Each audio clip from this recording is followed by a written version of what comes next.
Hello student, welcome to this video. स्वागत है आप सभी का आज के इस वीडियो में। वार्षिक मूल्यांकन वर्कशीट 2021-22 प्रोजेक्ट कार्य कक्षा 7वीं का विषय गणित है हिंदी माध्यम के लिए। यहाँ पर खंड बा का पूरा सॉल्यूशन इस वीडियो में हम लेकर आ चुके हैं। सभी प्रश्नों के सॉल्यूशन यहाँ पर इस वीडियो में हम आपको बताएंगे, इसलिए वीडियो के लास्ट तक जरूर बने रहिएगा। और यहाँ पर कुछ निर्देशों के अनुसार आपको ये वर्कशीट पूरा कंप्लीट करनी है, तो उन्हीं निर्देशों के अनुसार मैं आपको पूरा वर्कशीट का पूरा सॉल्यूशन करवाऊंगा। तो चलिए स्टार्ट करते हैं। यहाँ पर विद्यार्थी अपना नाम, पिताजी का नाम, शाला का नाम, कक्षा यहाँ पर अपनी डाल देंगे। आप सबको पता ही होगा प्रोजेक्ट कार्य आपका 40 नंबर का है, 40 अंक आपको मिलेंगे। इसी प्रकार से सभी विषयों के सॉल्यूशन हमारे चैनल पर आपको मिल जाएंगे। आप चैनल प्लेलिस्ट पर जाके देख सकते हैं। चलिए स्टार्ट करते हैं। यहाँ पर कुछ निर्देश दिए गए हैं जिनको आप पढ़ सकते हैं, उसके बाद यहाँ से वर्कशीट का कार्य प्रारंभ करें। तो यहाँ पर देखिए खंड बा है, आपका पहला प्रश्न पूछा गया है। आपके घर में समतल पृष्ठ वाली बहुत सी वस्तुएं शामिल हैं, उनके नाम लिखकर उनकी लंबाई और चौड़ाई माप कर क्षेत्रफल ज्ञात कीजिए और सारणी में लिखिए।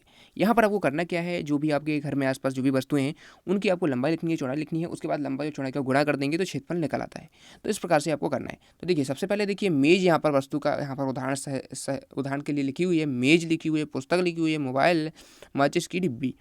तो मोबाइल, जैसा कि आप सब देखते हैं, मोबाइल है, माचिस की डिब्बी है, ये इनकी जो लंबाई चौड़ाई है वो आपकी अलग अलग होती है। मोबाइल की लंबाई अलग मतलब ज़्यादा होती है, चौड़ाई छोटी होती है। तो इस प्रकार से देखिए इसमें 15 लंबाई हो जाएगी, चौड़ाई 6 हो जाएगी। तो जो जो आपके घर में हैं वस्तुएं, उनकी आप माप कर भी लिख सकते हैं, यहाँ पर अनुमानित लंबाई और चौड़ाई लिख सकते हैं और क्षेत्रफल निकाल सकते हैं। तो यहाँ पर देखिए सबसे पहले देखिए मेज का लिखा है 90 सेंटीमीटर और 60 सेंटीमीटर, ये मेज की हो जाएगी लंबाई चौड़ाई।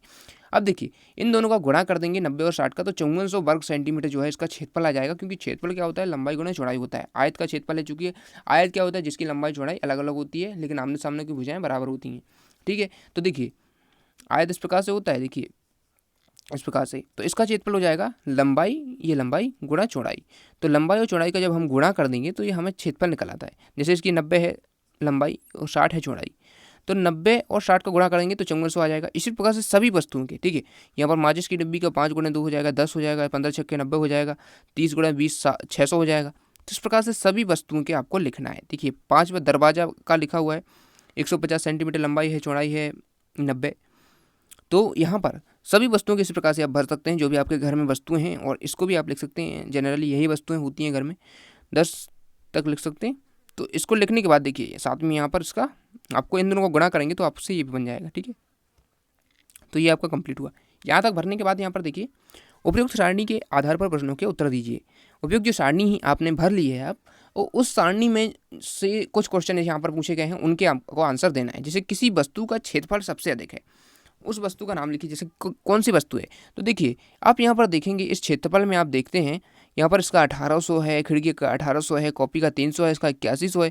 और सबसे ज़्यादा आप देख सकते हैं जो दरवाजा है 13500 वर्ग सेंटीमीटर। और आप देखेंगे यहाँ पर किसी और वस्तु का इससे ज़्यादा नहीं है। तो आपको यहाँ पर क्या लिखना है, यहाँ पर आप लिख देंगे दरवाजा का क्षेत्रफल सबसे अधिक है। ठीक है, क्योंकि इसका जो लंबाई है और चौड़ाई है वो सबसे ज़्यादा है। उसके बाद देखेंगे दी गई वस्तु में सबसे कम क्षेत्रफल वाली वस्तु, तो आप देख सकते हैं माचिस है, जो कि सबसे कम है। क्योंकि माचिस सबसे छोटी होती है, उसकी लंबाई कम है, चौड़ाई कम है, तो इसका क्षेत्रफल भी कम होगा। यहाँ पर देख सकते हैं सबसे कम क्षेत्रफल वाली वस्तु माचिस है एवं क्षेत्रफल उसका जो है 10 वर्ग सेंटीमीटर है। दरवाजे का क्षेत्रफल पुस्तक के क्षेत्रफल से कितना अधिक है आपको बताना है। तो यहाँ पर देखिए दरवाजे का जो क्षेत्रफल है पुस्तक के क्षेत्रफल से 12,900 सेंटीमीटर स्क्वायर अधिक है।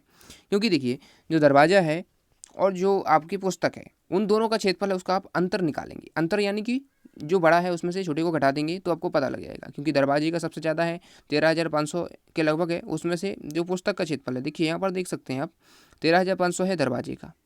अब पुस्तक का देख लीजिए, पुस्तक का देखिए यहाँ पर देख सकते हैं पुस्तक का है 600। तो 13,500 में से आपको 600 घटा देना है। ठीक है, जब आप 600 घटा देंगे तो यहाँ पर क्या बचेगा, यहाँ पर बचेगा 12,900। ठीक है, तो 12,900 इनका अंतर आ जाएगा जो यहाँ पर लिखा हुआ है। ठीक है, ये देखिए लिखा हुआ है यहाँ पर। उसके बाद चौथा क्वेश्चन है सबसे अधिक क्षेत्रफल व सबसे कम क्षेत्रफल में कितना अंतर है। तो सबसे अधिक जो है वो है आपका दरवाजे का, और सबसे कम है वो माचिस का है, उन दोनों को घटा दीजिए तो आपको अंतर मिल जाएगा ना। तो यहाँ पर देखिए 13,490 सेंटीमीटर इसका अंतर आ जाएगा। सारणी के क्षेत्रफल, जो सारणी का क्षेत्रफल है उसको आरोही क्रम में लिखिए। जो सारणी आपको दी गई है, आपने भरी है, उसमें देखिए आरोही क्रम में सभी क्षेत्रफलों को लिखना है। जो क्षेत्रफल सबसे कम है माचिस का है, उससे ज़्यादा किसका है, उससे और ज़्यादा किसका है, इसी प्रकार से सबसे ज़्यादा मतलब बढ़ते हुए क्रम में आपको लिखते जाना है। देखिए यहाँ पर देखेंगे 10 है, उसके बाद 60 है, उसके बाद 90 है, उसके बाद 300 है। तो इस प्रकार से आप पूरा भरेंगे। यहाँ पर 13,500 सबसे बाद में लिखेंगे क्योंकि सबसे बड़ा क्षेत्रफल जो है दरवाजे का है। उसके बाद प्रश्न दूसरा आपको पूछा गया है, विद्यार्थी कम से कम 20 व्यक्तियों से उनकी जन्मतिथि पूछकर सारणी को पूरा करें और सारणी के आधार पर निम्नलिखित प्रश्नों के उत्तर दें। परिवार के सदस्यों के नाम, रिश्तेदारों के नाम, पड़ोसियों के नाम यहाँ पर लिख सकते हैं आप। उनसे अपना रिश्ता लिखेंगे, उसके बाद उनकी जन्मतिथि उनसे पूछकर लिखेंगे। देखिए यहाँ पर ये ज़रूरी नहीं है कि आप इसी को लिखें, क्योंकि ये तो बस आपके लिए उदाहरण के लिए इसमें बताया गया है कि किस प्रकार से आपको लिखना है। जैसे कि यहाँ पर कोई किसी व्यक्ति का यहाँ पर लिखा हुआ है, जैसे सीताराम, तो ये आपसे मतलब जो भी आपका संबंध, आपके दादाजी का नाम यहाँ पर लिखेंगे, और जो आपसे संबंध है वो यहाँ पर लिखेंगे, और उनका जो जन्मतिथि है वो लिखेंगे। देखिए 25/5/1950 इसमें उदाहरण के लिए लिखा हुआ है। तो देखिए यहाँ पर आपको अपने दादाजी से पूछकर लिखना है। ठीक है, ठीक है, तो इस प्रकार से लिखेंगे। तो सभी पूछकर आप लिखेंगे, रिश्तेदारों से, पड़ोसियों से, जो भी आपके आसपास लोग हैं उनसे। तो इस प्रकार से लिखेंगे, इस प्रकार से भर लेंगे। यदि आप इसको लिखना चाहते हैं इसको भी लिख सकते हैं। यदि आपको नहीं पता चल रहा है किसी से तो इसको भी आप भर सकते हैं, बस एग्जाम्पल के लिए। ठीक है, उसके बाद 20 लोगों के यहाँ पर आपको भरने हैं। उसके बाद देखिए पहला क्वेश्चन आपका दिया गया, परिवार में सबसे बड़े सदस्य की आयु कितनी है। तो देखिए सबसे बड़े सदस्य की आयु क्या होगी, जिसका सबसे पहले जन्म हुआ होगा। तो सबसे पहले जन्म किसका हुआ होगा, तो देखिए यहाँ पर दादाजी का जो जन्म है सबसे पहले हुआ था 1950 में। ठीक है, 1950 में इसके अनुसार। तो 1950 में सबसे पहले जन्म हुआ, तो सबसे बड़ी मतलब आयु इन्हीं की होगी। ठीक है, तो यहाँ पर आपको क्या लिखना है, सबसे बड़े सदस्य की आयु 72 वर्ष है। चूँकि आयु पूछी है आपसे कितनी है, तो 1950 से आज तक कितने साल हो जाते हैं, तो ये आपके 72 साल हो जाएंगे। तो इस प्रकार से आप लिख सकते हैं। किन किन सदस्यों का जन्म समान माह में हुआ है। तो देखिए यहाँ पर जो दिए गए हैं, ऊपर जो सारणी है उसमें हमने भरा है, तो उसमें रामलाल, मोहन, राकेश, सीताराम, पुष्पलता, केतन, इनका जो जन्म है एक ही माह में हुआ है। जैसे यहाँ पर देखेंगे, आप देख सकते हैं रामलाल का जो जन्म हुआ है यहाँ पर देखिए, यहाँ पर केतन का जन्म कब हुआ है, 5वें महीने में हुआ है। ठीक है, और रामलाल का देखिए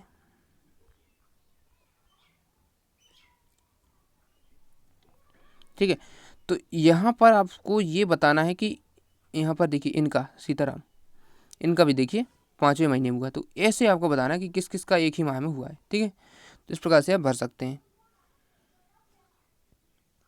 उसके बाद परिवार में कितने सदस्यों को मत देने का अधिकार। देखिए जिनकी आयु आपकी 18 वर्ष से अधिक हो जाएगी तो उनको मत देने का अधिकार है। तो इसमें 4 सदस्य ऐसे हैं इसमें जिसको मत देने का अधिकार है। लेकिन आप यदि अपने अनुसार लिखते हैं तो इसमें ये आंसर आपको नहीं लिखना है, क्योंकि हो सकता है आपके परिवार में कुछ ज़्यादा लोग हों मत देने वाले, या कम लोग हों, या ठीक है।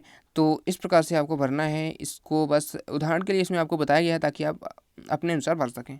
ठीक है, तो इस प्रकार से सभी प्रश्नों का आंसर आप भर लेंगे। ठीक है, तो यहाँ तक आपका पूरा सॉल्यूशन होता है।